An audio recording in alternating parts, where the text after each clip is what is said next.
111 সরকারের শারীরিক নির্যাতনের ক্ষত নিয়ে চিকিৎসার জন্য লন্ডনে যান।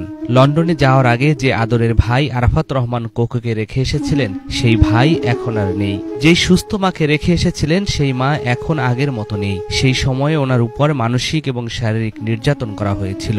যে বাড়িতে তারা জন্মেছিলেন সেই বাড়ি এবং স্মৃতিগুলোকে ভেঙে চুরে ধুলোয় মিশিয়ে দেওয়া হয়েছে। বিবিসি বাংলার সাথে 44 মিনিটের সাক্ষাৎকারের শেষের দিকে এমনই আবেগতাড়িত হয়ে পড়েন বিএনপির ভারপ্রাপ্ত চেয়ারম্যান তারেক রহমান। একই সাথে তিনি আওয়ামী লীগ প্রশ্নে নিজের কঠোর অবস্থান ব্যক্ত করেন। যে ভাইকে আমি রেখে এসেছিলাম সেই ভাই এখন আর নেই। যেই সুস্থ মাকে রেখে এসেছিলাম সেই সুস্থ মা এখন সুস্থ নেই। শুধু অসুস্থই নন, ওনার উপরে মানসিক এবং শারীরিক নির্যাতনও করা হয়েছে। আমি যখন এখানে আসি আমার ভাইকে আমি রেখে এসেছিলাম, ছোট ভাইকে। আমি যখন এই দেশে আসি আমার সুস্থ মাকে আমি রেখে এসেছিলাম। একটি ঘর রেখে এসেছিলাম যেই ঘরে আমি এবং আমার ছোট ভাই বড় হয়েছি, যেই ঘরে আমার বাবার স্মৃতি ছিল, যেই ঘরে আমাদের দুই ভাইয়ের সন্তানরা জন্মগ্রহণ করেছিল, যেই ঘরে আমার মায়ের বহু স্মৃতি ছিল, সেই স্মৃতিগুলোকে ভেঙে চুরে ধুলায় মিশিয়ে দেওয়া হয়েছে। আওয়ামী লীগের সকল অন্যায়, হত্যা, নির্যাতনের জন্য এবং যারা এসবের হুকুম দিয়েছে তাদের প্রত্যেকের বিচার হতে হবে। এটি প্রতিশোধ নয়, ন্যায় ও আইনের কথা। এই সকল অন্যায়, এই সকল হত্যা, এই সকল নির্যাতনের জন্য যারা দায়ী, যারা এসবের হুকুম দিয়েছে তাদের প্রত্যেকের বিচার হতে হবে। এটি প্রতিশোধের কোনো বিষয় নয়, এটি ন্যায়ের কথা, এটি আইনের কথা। অন্যায় হলে তার বিচার হতে হয়। কার সম্পর্কে কি মনোভাব সেটি গুরুত্বপূর্ণ নয়। দল হিসেবে তারা যদি অন্যায় করে থাকে তাহলে দেশের আইন অনুযায়ী তার বিচার হবে, দেশের আইন সিদ্ধান্ত নেবে। তার মানে এটা আদালতের বিষয় বলে মনে করছেন?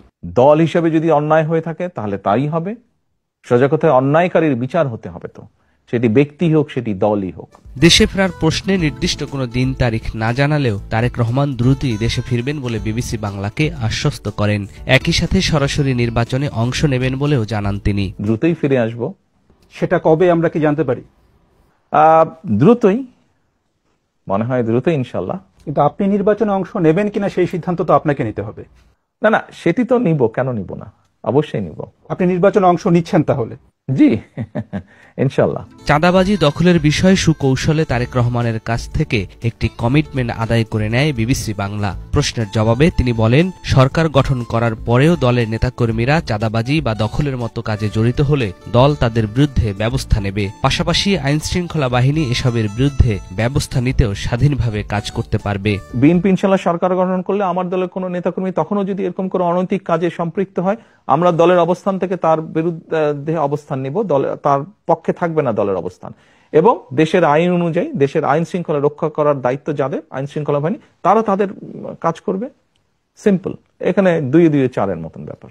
সাবেক প্রধানমন্ত্রী বিএনপি চেয়ারপারসন বেগম খালেদা জিয়া নির্বাচনে অংশ নেবেন কিনা এমন প্রশ্নের জবাবে তিনি বলেন, যতবার বাংলাদেশের গণতান্ত্রিক অধিকারকে হরণ করা হয়েছে প্রতিবার এই মানুষটি অবদান রেখেছেন। শারীরিক সক্ষমতা থাকলে এবারও নিশ্চয়ই তিনি ভূমিকা রাখবেন। যে মানুষটির এত বড় অবদান রয়েছে বাংলাদেশের গণতন্ত্রকে প্রতিষ্ঠিত করার, আমি সেই দলের একজন কর্মী হিসাবে বিশ্বাস করি বা বিশ্বাস করতে চাই, গণতন্ত্রকে পুনঃপ্রতিষ্ঠিত করার প্রথম পদক্ষেপ হিসাবে যেই প্রত্যাশিত, জনপ্রত্যাশিত যে নির্বাচনটি অনুষ্ঠিত হতে যাচ্ছে, ওনার শারীরিক সক্ষমতা যদি অ্যালাউ করে ওনাকে, নিশ্চয়ই উনি কিছু না কিছু ভূমিকা রাখবেন। স্ত্রী ডাক্তার জোবাইদা রহমান ও কন্যা জাইমা রহমান সহ পরিবারের যারা আছেন তারা রাজনীতিতে আসবেন কিনা এমন প্রশ্নেরও জবাব দেন তারেক রহমান। রাজনীতিবিদদের ক্ষেত্রে অনেকের সন্তান পলিটিক্সে এসেছে। সবাই কি ভালো করেছে? সবাই ভালো করেনি। কেউ কেউ করেছে, কেউ কেউ করতে পারেনি ভালো। আমি শারীরিকভাবে নির্যাতিত হয়েছি, যেই নির্যাতনের চিহ্ন এখনো কখনো কখনো আমাকে সহ্য করতে হয়। জেল জুলুম খেটেছি আমি। আপনার স্ত্রী বা কন্যা বা আপনার পরিবারে যারা আছেন তারা রাজনীতিতে আসবেন কিনা এটা নিয়ে কিন্তু ব্যাপক আলোচনা আছে, আলোচনা হয় কিন্তু রাজনীতিতে। আমি ওই যে বললাম, সময় পরিস্থিতি বলে দেবে ওটা। জামাত ইসলামী সম্পর্কে তারেক রহমানের মনোভাব জানতে চাইলে তিনি বলেন, বিএনপি সব সময় বহুদলীয় রাজনীতিতে বিশ্বাস করে, কাজেই বিষয়টি সেভাবেই দেখতে চান। এগুলোর ভিতরে থেকে যদি কেউ যদি রাজনীতি করে, অবশ্যই করতে পারে। বিএনপি সবসময় বহুদলীয় রাজনীতিতে বিশ্বাস করে। বিষয়টি আমরা এভাবেই দেখতে চাই। বাংলাদেশের স্বাধীনতা যুদ্ধে তাদের বিরোধী ভূমিকা নিয়ে কিন্তু বিএনপি নেতারা এখন অনেকেই প্রশ্ন তুলছেন, সামনে আনছেন। কিন্তু বিএনপি আবার তাদের সাথে সরকারও গঠন করেছিল একটা সময়। 2024 সালে স্বৈরাচার যেই হত্যাগুলো করেছে, দেশ স্বাধীনের পরে যখন তারা 71 সালে কোন রাজনৈতিক দল যদি তাদের কোনো বিতর্কিত ভূমিকা থেকে থাকে, তাহলে তাদের জবাব তারাই দিবেন। ওটা তো আর আমি দিতে পারবো না। আমারটা আমি দিতে পারবো, অন্যেরটা তো আমি দিতে পারবো না। তারা একটি আলাদা জোট করে, সেটি কি আপনাদের জন্য কোনো চ্যালেঞ্জ তৈরি করবে? না, কেন? ইলেকশন হলে তো ইলেকশনে প্রতিযোগিতা থাকতেই পারে, প্রতিদ্বন্দ্বিতা থাকতেই পারে। এতে উদ্বেগের কি আছে? বিএনপি তো আগেও নির্বাচন করেছে, বিভিন্ন সময় বিএনপি নির্বাচন করেছে, কম্পিটিশন করেই বিএনপি নির্বাচন করেছে, প্রতিযোগিতা করেছে। জুলাই গণ অভ্যুত্থানে একমাত্র মাস্টার মাইন্ড হিসেবে তাকে বিএনপি নেতাকর্মীরা বিবেচনা করলেও তারেক রহমান মনে করেন কোনো দল, কোনো ব্যক্তি নয়, এই আন্দোলনের মাস্টার মাইন্ড বাংলাদেশের গণতন্ত্রকামী জনগণ। কখনোই নিজেকে মাস্টার মাইন্ড হিসেবে দেখেন না।